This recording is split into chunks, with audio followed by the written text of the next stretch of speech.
EasyShare ini merupakan produk dari perusahaan yang bernama InspireTech. Nah, InspireTech ini HQ-nya ada di Singapura dan sudah berdiri sejak tahun 2000. Nah, untuk development center-nya sendiri, si EasyShare ini sudah ada di Rusia dan juga di Indonesia.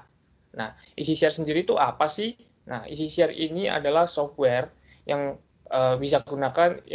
bisa kita gunakan gitu ya sebagai sharing file maupun secara secure dan juga secara dengan mudahnya kita bisa sharing file dimanapun dan kapanpun.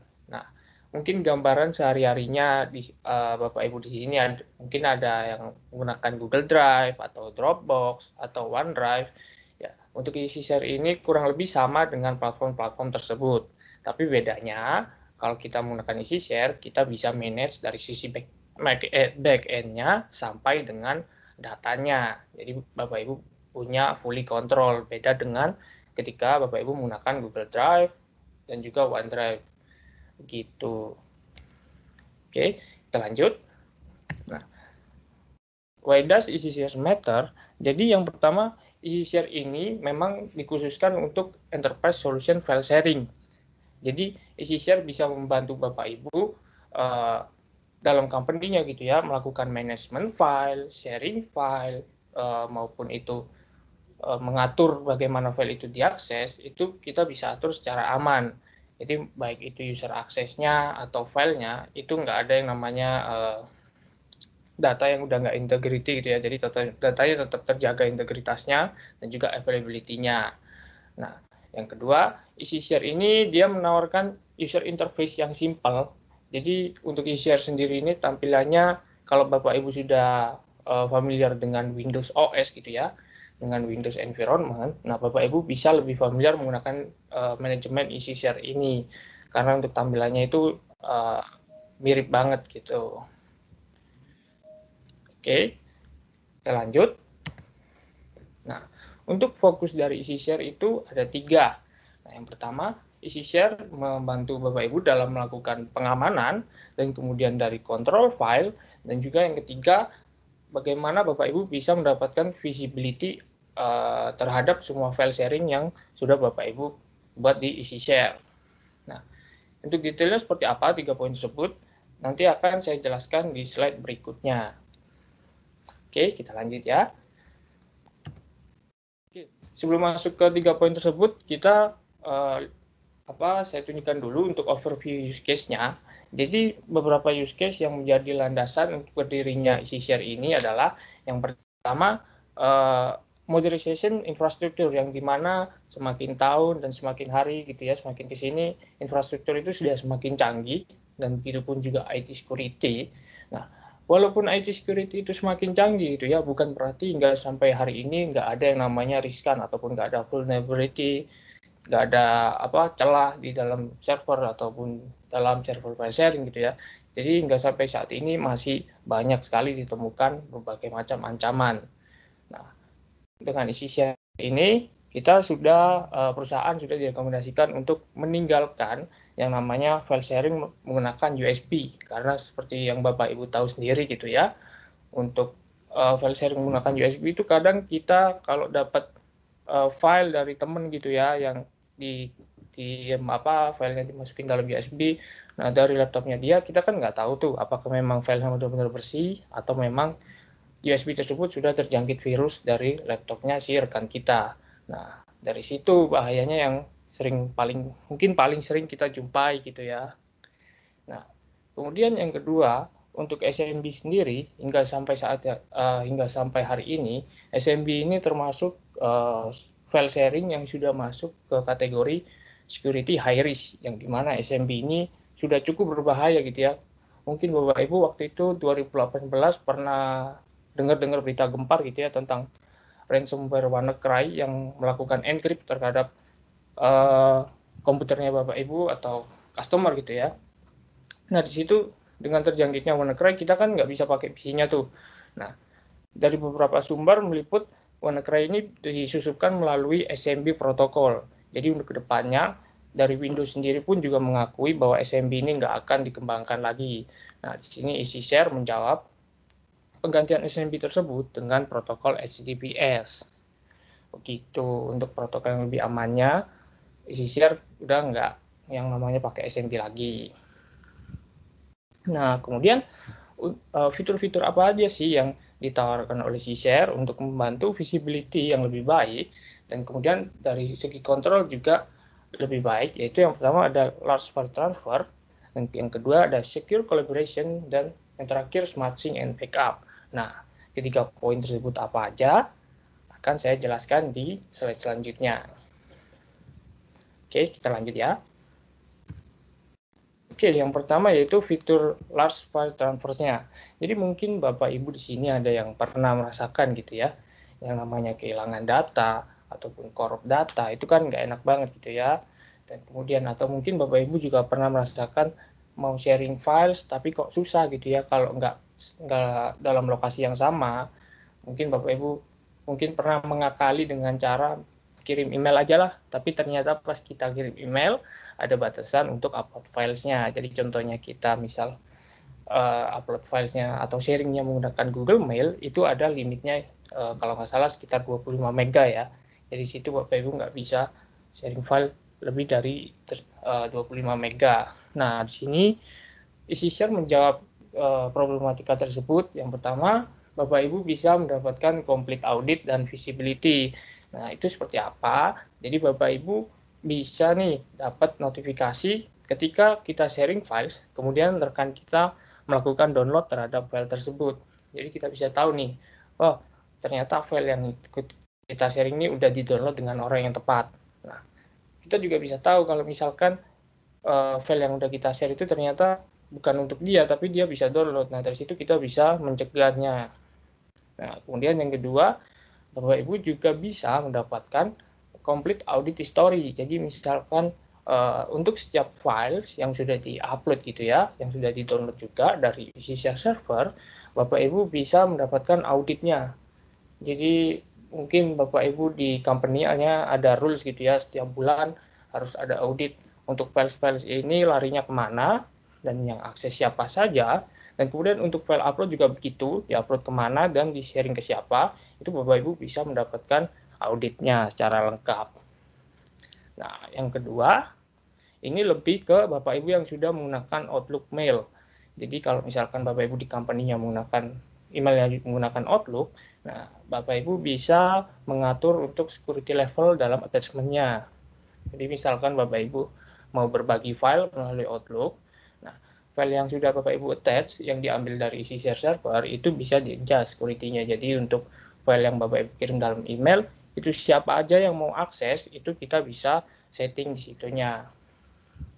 Nah, kemudian dan juga mungkin Bapak Ibu ketika menggunakan easyshare nanti, ini ada mobile apps-nya. Jadi untuk easyshare sendiri ini, dia file share-nya bisa diakses dari web browser. Contohnya kalau Bapak Ibu buka drive.google.com, itu kan muncul gitu ya langsung di web browser-nya.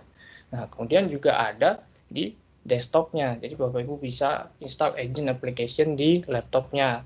Dan selain di desktop, easyshare ini juga ada di Android juga maupun iOS untuk mobile application-nya. Nah, untuk di mobile application, Bapak Ibu bisa langsung nih ngupload file dari mobile. Jadi kita buka aplikasinya easyshare yang ada di handphone Bapak Ibu. Kita langsung upload filenya di situ. Itu langsung bisa seperti kayak kita mungkin pernah upload ke Google Drive, itu sama seperti itu.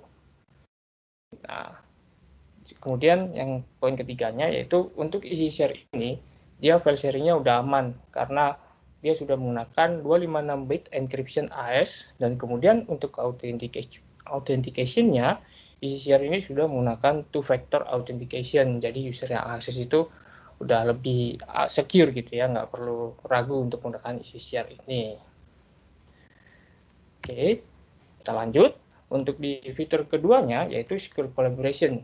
Jadi jika sebelumnya saya sempat mention gitu ya, untuk SMB ini dia akan di-replace ketika kita menggunakan easyshare.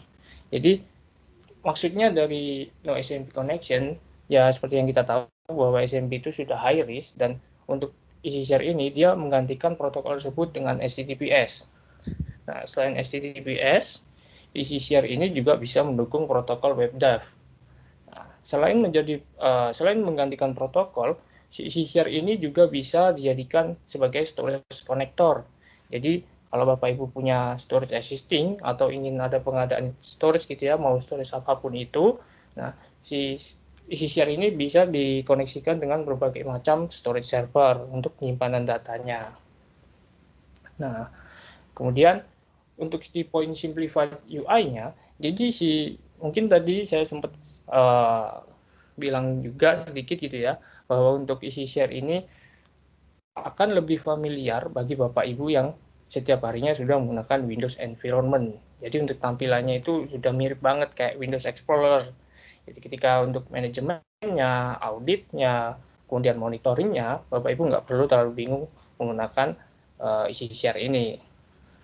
Nah, selain itu, ada juga fitur yang namanya web editing. Jadi mungkin Bapak Ibu pernah gitu ya, atau sering melakukannya atau bahkan sehari-hari, melakukan editing file, dokumen Word atau Doc atau PPT yang ada di Google Drive. Jadi Bapak Ibu kan bisa tuh ngedit Word dokumen yang ada di Google Drive tanpa filenya harus di-download. Jadi Bapak Ibu bisa langsung buka di browsernya, terus langsung lakukan editing di situ juga. Dan kemudian file tersebut juga bisa langsung di-save. Nah, ini di share sama, bisa juga punya fitur seperti itu. Nah, kemudian dia juga bisa nih kayak yang Google Drive, kalau kita buka Word itu nggak perlu launch aplikasi Microsoft Office-nya. Jadi kita bisa langsung buka dokumennya langsung di webnya. Gitu. Oke. Kemudian yang poin ketiganya, jadi di share ini juga ada yang namanya file versioning. Jadi misalkan nih Bapak Ibu bikin files yang berupa biodata karyawan ataupun pelanggan gitu ya, mungkin di biodatanya tersebut ada isi nama, umur, tanggal lahir, ataupun alamat. Nah, setelah Bapak Ibu membuat file tersebut pertama kali, nah mungkin 1 jam ke depannya Bapak Ibu ingin merubah nih datanya, oh ternyata alamatnya salah. Nah, Bapak Ibu rubah tuh alamatnya, jadi kan untuk file yang sebelumnya sudah ditimpa gitu ya. Nah, ketika Bapak Ibu mungkin sadar gitu, oh ternyata yang saya edit itu yang salah, justru yang awal udah benar. Nah, di sini Bapak Ibu bisa memanfaatkan file versioning untuk kembali ke file yang versi sebelumnya. Jadi untuk file yang belum diedit tadi, itu masih disimpan oleh si share ini. Begitu. Oke, kita lanjut. Untuk fitur ketiganya, jadi di share ini ada yang namanya Smart Sync and Backup. Jadi apa itu maksudnya? Nah, untuk backupnya, jadi ketika kita Bapak Ibu melakukan editing files gitu ya, atau create files yang ada di share, maka data-data tersebut akan di backup secara real time.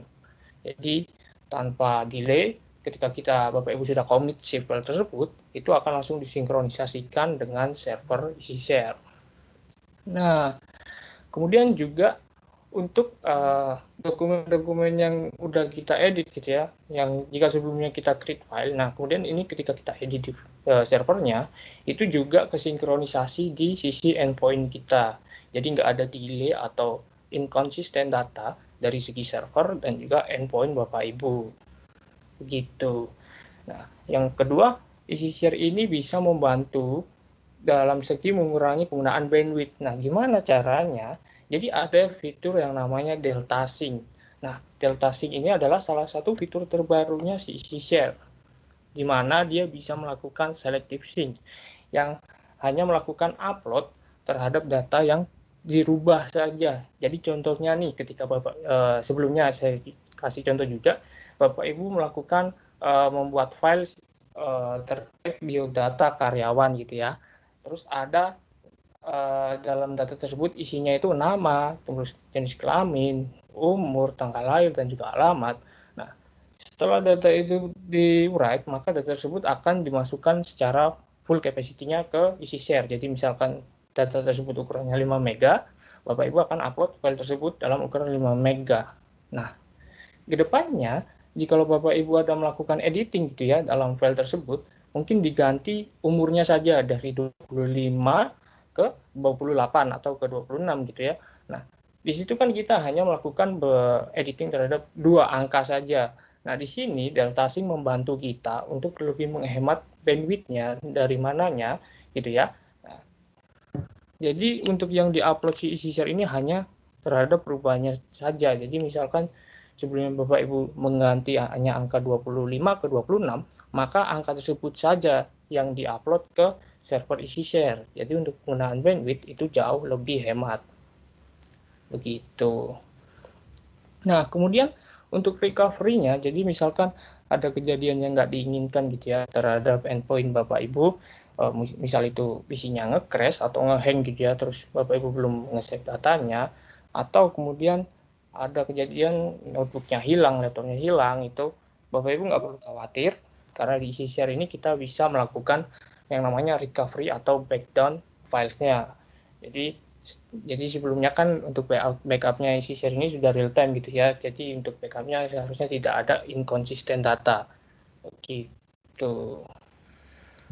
Nah, selanjutnya adalah dari segi security yang bisa kita dapatkan dari EasyShare. Nah, untuk segi keamanannya sendiri, EasyShare ini ketika datanya kita transfer gitu ya, misal dari handphone Bapak Ibu atau dari laptopnya atau PC-nya, ketika datanya ditransfer dalam perjalanan ke servernya EasyShare, data tersebut akan dienkripsi menggunakan 256 AES encryption. Jadi nggak ada tuh yang namanya datanya diserap di tengah jalan ataupun datanya loss atau terganggu apa gitu ya. Nah, untuk ketika datanya sudah sampai di tujuan, itu juga akan dienkripsi lagi menggunakan TLS encryption. Jadi untuk baik itu in-flight data movement dan juga at rest data encryption itu udah ada semua di EasyShare ini.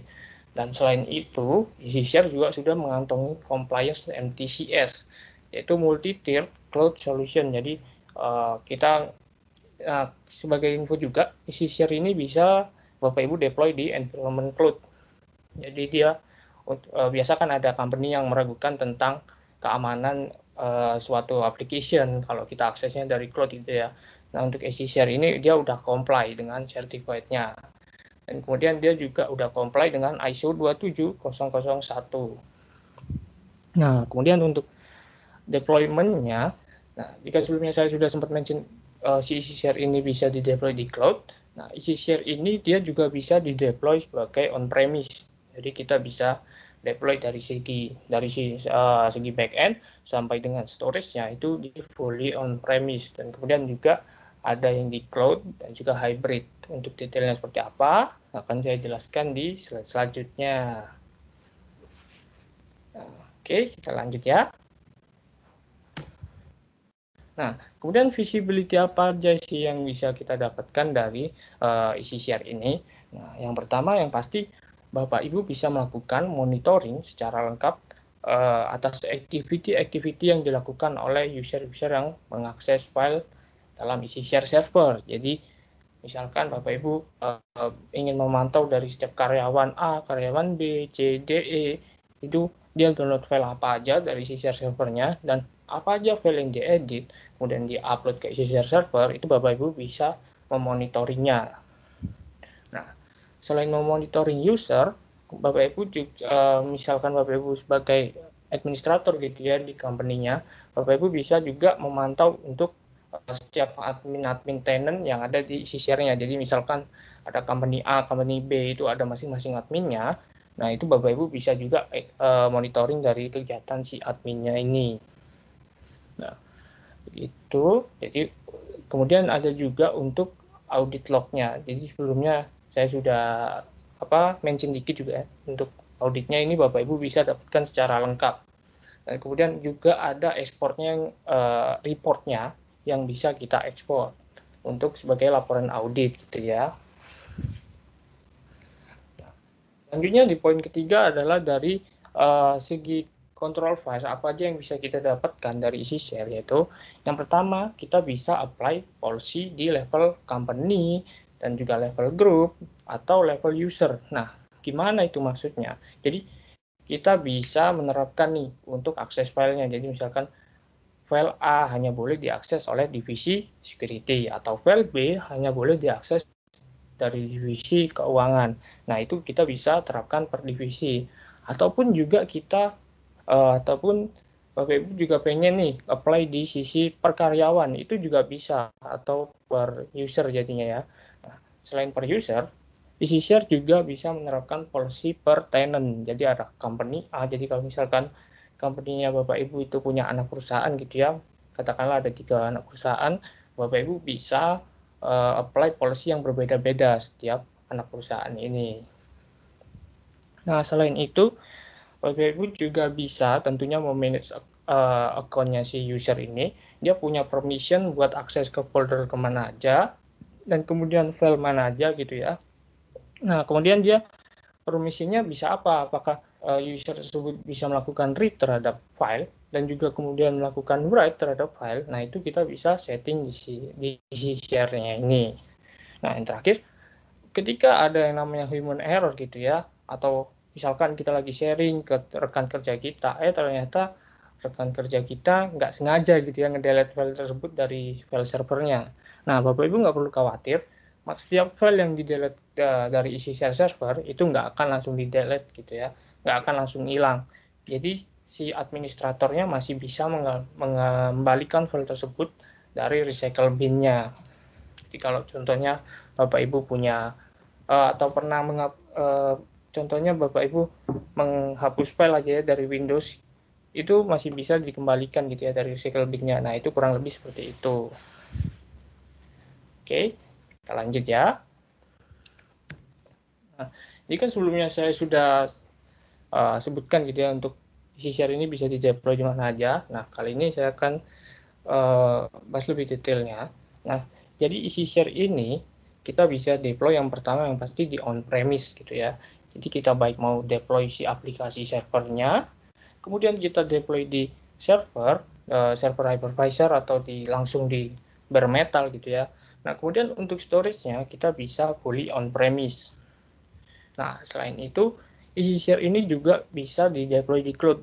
Jadi misalkan Bapak Ibu nggak mau untuk memanage dari segi infrastrukturnya nih, misal nggak mau keluarin biaya OPEX ataupun maksud saya biaya CAPEX untuk pengadaannya, yaitu kemudian Bapak Ibu mungkin kurang suka gitu ya dengan maintenance infrastruktur. Nah, Bapak Ibu bisa menyewa instant dari cloud provider. Jadi Bapak Ibu cukup sewa instant dan juga subscribe ke storage services-nya. Nah, di situ Bapak Ibu bisa menggunakan isi share sama seperti di on-premise, cuma bedanya Bapak Ibu nggak perlu manage dari segi infrastrukturnya. Nah, yang terakhir ada hybrid. Jadi untuk isi share ini dia deployment-nya sangat fleksibel gitu ya. Jadi dia bisa di on-premise ataupun cloud, ataupun bisa juga dicampur. Jadi misalkan backend si aplikasi servernya isi share ini ada di on-premise. Terus misalkan Bapak Ibu nggak punya storage gitu ya, tapi Bapak Ibu bisa memilih opsi menggunakan storage yang lebih murah yang ada di cloud. Contohnya kalau di AWS itu ada Amazon S3 atau Glacier, itu yang harganya cukup murah. Nah, di situ Bapak Ibu bisa melakukan deployment-nya secara hybrid. Jadi untuk back-end-nya itu di on-prem, dan untuk penyimpanan datanya itu ada di cloud. Nah, itu isi share bisa seperti itu. Oke, kita lanjut ya. Nah, untuk isi share sendiri, dia mempunyai 3 komponen. Yang pertama web service, kemudian app server, dan juga database server. Nah, untuk kebutuhan spesifikasinya seperti yang Bapak Ibu bisa lihat di slide ini, untuk CPU-nya dari web service itu berbanyak 2 core dan RAM-nya 4 GB, total storage-nya sekitar 200 GB dan beberapa software pendukungnya. Dan untuk app server-nya, application-nya itu hampir sama dengan web portal. Nah, untuk yang berbeda yaitu di database servernya, karena database server ini dia kan mengelola gitu ya untuk transaction-nya. Nah, untuk database server ini dia membutuhkan sebanyak 4 core dan kemudian RAM-nya sekitar 8 GB untuk kapasitinya sama, dan untuk database yang digunakan oleh isi share ini dia menggunakan SQL Server 2019. Nah, untuk requirement ini sendiri, ini kita sarankan ketika Bapak Ibu menggunakan isi share ini dengan kapasitas concurrent-nya user sekitar 50-an. Jadi spesifikasi yang ada di tampilan Bapak Ibu ini untuk konfigurasi user banyak 50. Gitu. Oke,